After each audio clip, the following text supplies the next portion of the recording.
Sinampa ng reklamong plunder at indirect bribery si Senador Rodante Marcoleta sa Office of the Po mga kababayan, mga boss chief amo sir, ang plunder ho ay siguro ang pinakamataas po na pwedeng makulong itong si Marcoleta kapag ka napatunayan yan, 40 taon ho.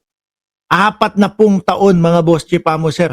Kung hindi ako nagkakamali, ang pinakamababa, 25 taon mga kababayan. Reclusion perpetua. Putik na yan. Parang maganda iyon na. Ano, pagka napatunayan na si Marcoleta nasa nakahawak sa rehas ng ganun. Ano? Mukhang maganda yun. Kasi perwisyo na din no, mga boss chief amo sir. Biruin mo naman, doon pa lang sa mga diskaya. No, sa mga diskaya pa lang na huling-huli na, pero siya, ang gusto niya pang gawin ay gawing state witness. Tato, shoutout sa iyo. Oh. Ombudsman. Batay raw ito sa mismong pag-amin niya sa investigasyon noon ng COMELEC. Actually, ilang beses nang nadudulas, ilang beses na umaamin to si Marcoleta eh. Yun nga, kaya umabot siya sa punto, na hindi naman panahon ng eleksyon nung iniabot yan o nung binigay yun eh. Dahil po, doon sa una, nahuli na siya. No? Jen, sabi niya doon sa kausap niyang uto-uto doon sa Net25, Jen, ano naman eh, meron ako natanggap pero request ng mga kaibigan ko, wag nang isulat yung kanilang mga pangalan doon.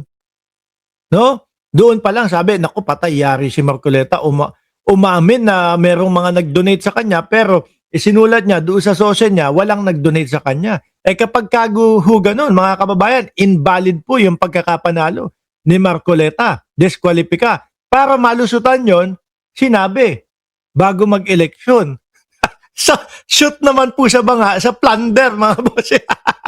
Piling ang ombudsman sa Sandigang Bayan na maglabas ng precautionary hold departure order laban kay Marcoleta. Gayon din kina dating Congressman Mike Defensor at mga negosyanteng sina Joseph Espiritu at Aristotle Viray. Grabe yung nangyari. Biruin mo, asawa at anak ni Defensor, may kaso. Doon sa bahay jugjugan daw ho, bahay bembangan mga kababayan. Tapos eto naman, si Defensor dito naman makakukulong. Ay naku po. Grabe. Hindi, ako mga bossing, ang masisisi ko dyan sa mangyayari sa sitwasyon nila Defensor, yung padre de pamilya. Kasi ang padre de pamilya ang dapat talagang ikaw yung driver ng pamilya mo eh. Tama ho ba ako mga kababayan? No? Kasi para ho sa akin, yun yung pananaw ko.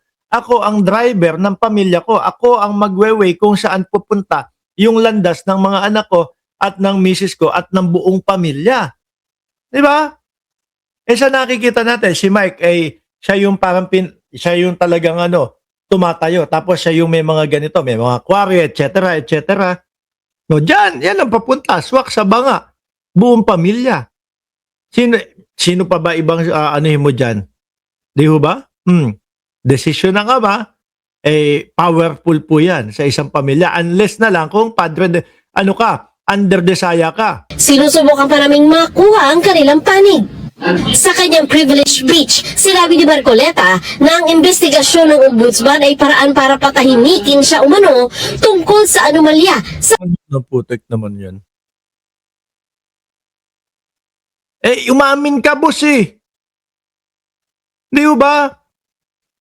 Sabi pa ni Marcoleta, at least ako, inamin ko. At least ako, honest ako. Sir, hindi porket sinabi mong inamin mo, ligtas ka na. Yan ang nagbaon sa iyo. Flood control at sa flood control nito kapag ka napag-uusapan po yung 2022 pababa, papunta doon sa administrasyon ng dating Pangulo. Ayaw niya ng pag-usapan eh. Tapos, baliktad ang pananaw.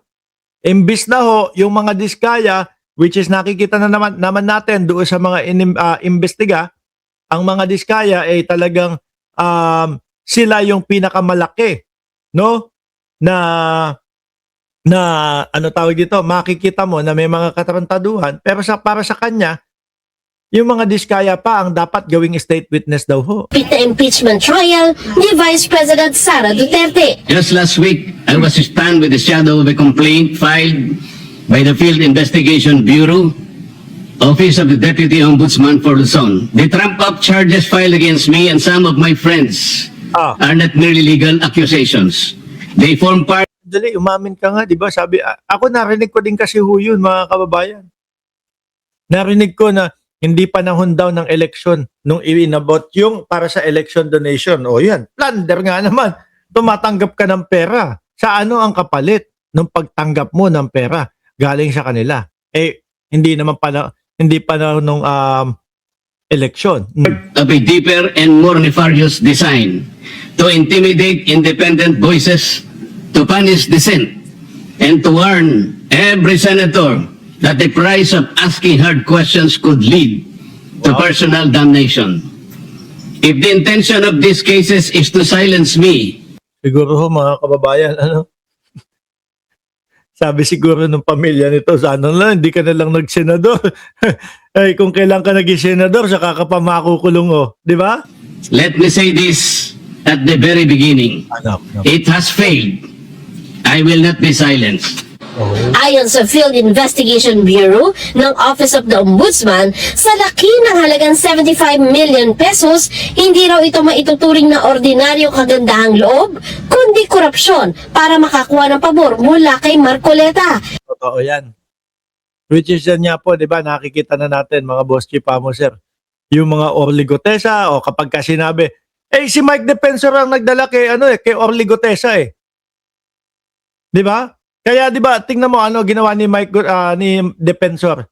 Biglang may pa-secret na Orly Gutesa na pinasok doon sa Senado. Dahil sa kapangyarihan niya bilang senador ho. Malamang yan yung mga kapalit ho, mga bossing. Di ba? Saka 75 million, grabe naman iyon. Oh. Miski, sabihin mo na nga lang, 1 milyon, 1 milyon. O eto, kawang gawa ko, tulong ko sa ito.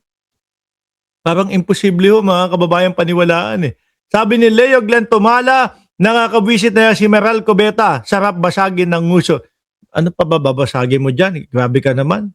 Patay sa investigasyon, hindi niya umano idineklara ang halaga sa kanyang Statement of Assets, Liabilities and Net Worth para sa taong 2025. Sasagot daw si Marcoleta sa tamang forum. Nagpasaring din siya sa ombudsman. Somebody said, sometimes you need to bend the law to be able to please the people. Am I right, Mr. Secretary Remulla? Secretary Remulla, then Secretary of Justice, now Ombudsman, said loudly, yes, sir. So pwede na nang baluktutin lahat, kagaya ng pangbabaluktot na ginawa nila. Oy, yung sa'yo, walang pagbabaluktot doon. Yung sa'yo, mismong sa bunganga mo nang galing. Na yung natatanggap mong 75 million ay wala sa panahon ng eleksyon. No?